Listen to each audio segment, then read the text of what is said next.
సంతానం లేక బాధపడుతున్న దంపతులు ఉన్నారా? దేవుని వాక్యం సెలవిస్తుంది, గర్భఫలం దేవుడిచ్చే బహుమానం. కీర్తనలు 127:3. అంటే మీకు పిల్లలు కావాలంటే మీరు ఏం చేయాలి? దేవునికి ప్రార్థన చేయాలి.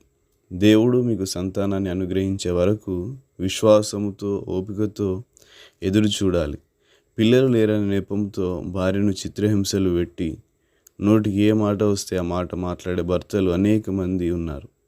మరికొంతమంది సంతానం కలగడం లేదని తన భార్యను విడిచిపెట్టి మరో పెళ్లి చేసుకొని సిద్ధపడేవారు కూడా ఉన్నారు. భర్త అది నీకు ఏమాత్రం మంచిది కాదు.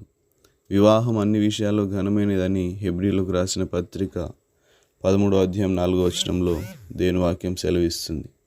అట్టి వివాహ సంబంధాన్ని పిల్లలు లేరనే నెపంతో తెగదెంపులు చేసుకుంటానంటే దేవుడు చూస్తూ ఊరుకోడు. మీ ఇద్దరిని జతపరిచింది దేవుడే. కావున మీ కుటుంబంలో ఏదైనా సమస్య ఉన్నట్లయితే ఆ సమస్య పరిష్కారం కూడా దేవుని దగ్గరే ఉంటుంది.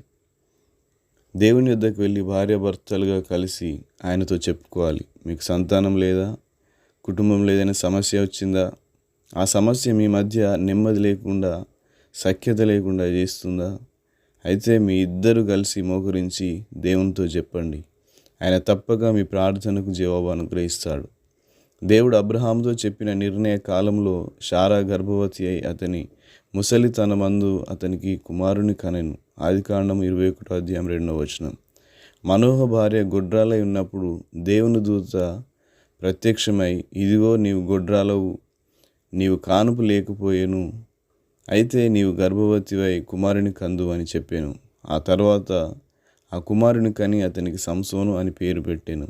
న్యాయాధిపతులు 12:2-3-24. దేవుని మందిరంలో గోజాడిన హన్న సమూయేలుకు జన్మనిచ్చారు. 1 సమూయేలు గ్రంథం 1:20.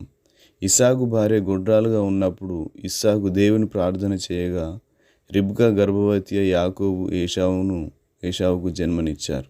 ఆదికాండం 25:20. ఎంతో నీతి యథార్థముగా జీవించిన జకర్యా ఎలిజబెత్ కూడా గర్భఫలం లేదు. అయినా వారు నిరుత్సాహపడలేదు, దేవుణ్ణి దూషించలేదు, ఒకరి మీద ఒకరు నెపములు వేసుకొని లేదు.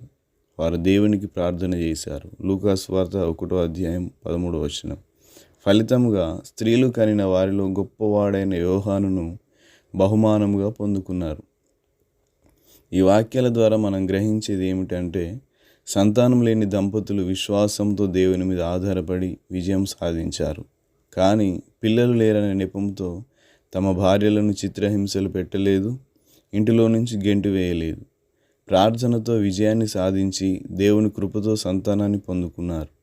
వారి వల్ల జీవిస్తానని ఈరోజు ఒక తీర్మానం తీసుకొని ప్రార్థనను ప్రారంభం చేసి ఆ ప్రార్థన ద్వారా మీకు కలిగినటువంటి సమస్యలకు పరిష్కారాన్ని పొందుకోవాలని మనవి చేస్తున్నాను. అలాగే దేవుడు మీకు బిడ్డలను అనుగ్రహించినట్లయితే వారిని దేవుని యందు భయభక్తులతో పెంచి దేవునికి ఉపయోగపడలాగున సాధనాలుగా మలచండి. ఈ చిన్న సందేశం కనుక మీకు నచ్చినట్లయితే మా యూట్యూబ్ ఛానల్ని సబ్స్క్రైబ్ చేయండి. అనేక మందికి మెసేజ్ని ఫార్వర్డ్ చేయండి. అందరికీ వందనాలు.